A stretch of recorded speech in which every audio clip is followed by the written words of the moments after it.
What is good, everybody, and welcome back to Red Seat Radio. My name is Corbin, and today marks the 45th day with no baseball. The MLB lockout has gone on for almost 50 total days now, and the meeting that was scheduled on Thursday did happen, which I guess is a good thing, but it did not go well. The MLB players did not seem pleased with what the MLB owners were proposing.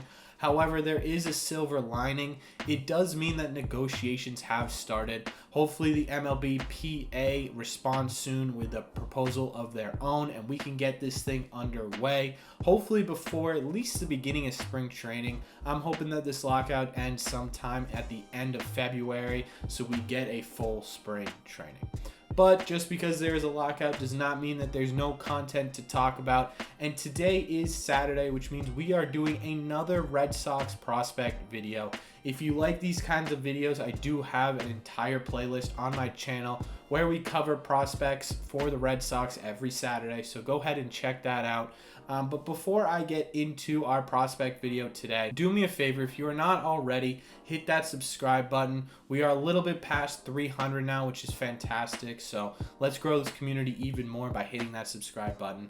And also make sure that you guys have hit that like button as well. It helps out the video a ton and both of me a whole lot to me. Thank you all very much for clicking on this video. Let's get into it.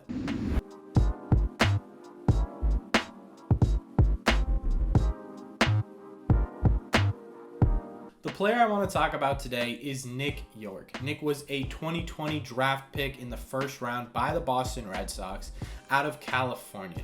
He is currently the number 4 prospect for the Boston Red Sox, and he also is the 96th overall prospect in all of Major League Baseball. Now, the big thing with Nick Yorke is his swing. It is a very pretty natural swing. He has great plate discipline and great pitch recognition. All three of these things combined, the Red Sox believe, obviously this will take time, but the Red Sox believe will make him a very good hitter in the majors. Right now, currently, his power swing comes from his pull side, which means he doesn't hit a lot of opposite bombs. But with the experience he's going to gain in the minor leagues, combined with his maturing and his strength increasing, the Red Sox believe will come over time. Now, he currently has a scouting hitting grade of 60, and if 50 is the median at such a young age, a score of 60 is very good. In 2021, Nick Yorke played for our single-A affiliates in Salem and Greenville, where he had an average of .325, an OBP of .412, a slug of .516, with 14 home runs, 20 doubles, 3 triples, and 62 RBIs all over 97 games. Now, Nick was drafted as a shortstop, but the combination of a shoulder injury and a lack of speed has moved him over to second base, where he's done very well. He's a very good natural fielder. He has good footwork and a good glove, and he's projected to come up to the Red Sox in 2024, much like last week's video with Marcelo Meyer. Now, the question, just like Marcelo Meyer, is where does he fit in this 2024 Red Sox team? Because right now we got a lot of players and not a lot of positions. The most glaring problem with Nick Yorke is just probably where he's going to fit in the middle infield for the Red Sox in 2022.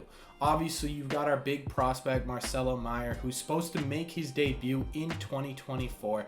And on the other end, you've got Xander Bogaerts, who, if you extend, is probably going to be a decent amount of money. He's also a veteran leader, and he's an all-star. Plus, he's a good clubhouse guy to have. You probably don't want either of those guys on your bench. So the question becomes, where do you put Nick Yorke?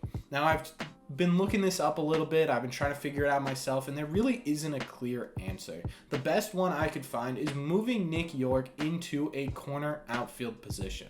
It would more than likely be left field given his speed and his arm strength, because right field and center field are basically the same position, especially at Fenway Park. Now, obviously, there is no certainty with anything prospect-wise, but with the way Nick Yorke's bat is being described and the projections for him, there may come a time where it might be a waste of talent to be keeping him in the minor leagues. Obviously, this is all up for debate, and he may end up fizzling out as well. But if that does happen, it becomes a bit of an issue, especially if we sign Suzuki or Schwarber onto the Red Sox for a longer term deal, because now you have the 3 middle infielders, all who are very good, and only 2 positions. Nick would also have to fight between Suzuki or Schwarber in the outfield, and so there might just not be a spot for him to be an everyday player in 2024. That doesn't mean we won't see him in 2024, though. My personal guess is that we will start seeing Nick Yorke in 2024 as a utility backup player. If he does learn how to play left field in the minors in preparation for the majors, now he's able to play shortstop, second base, and left field. Maybe even right field if he needs to.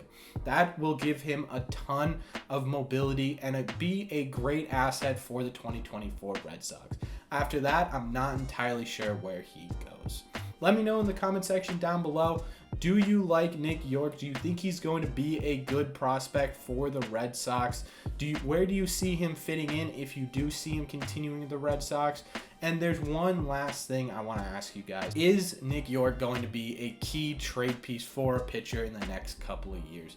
That is something I didn't go over a ton in this video, but I saw it mentioned a couple of times. So let me know in the comment section down below. Do you think he stays on the Red Sox at all? If you've made it this far in the video, do me a favor, make sure you've hit that subscribe button. You clearly like the content, and it would mean a whole lot to me. Also, make sure if you're still watching to hit that like button as well. Thank you all very much for making it to the end of this video and watching this video in general. I appreciate you all. Thank you very much, and I will see you in the next one.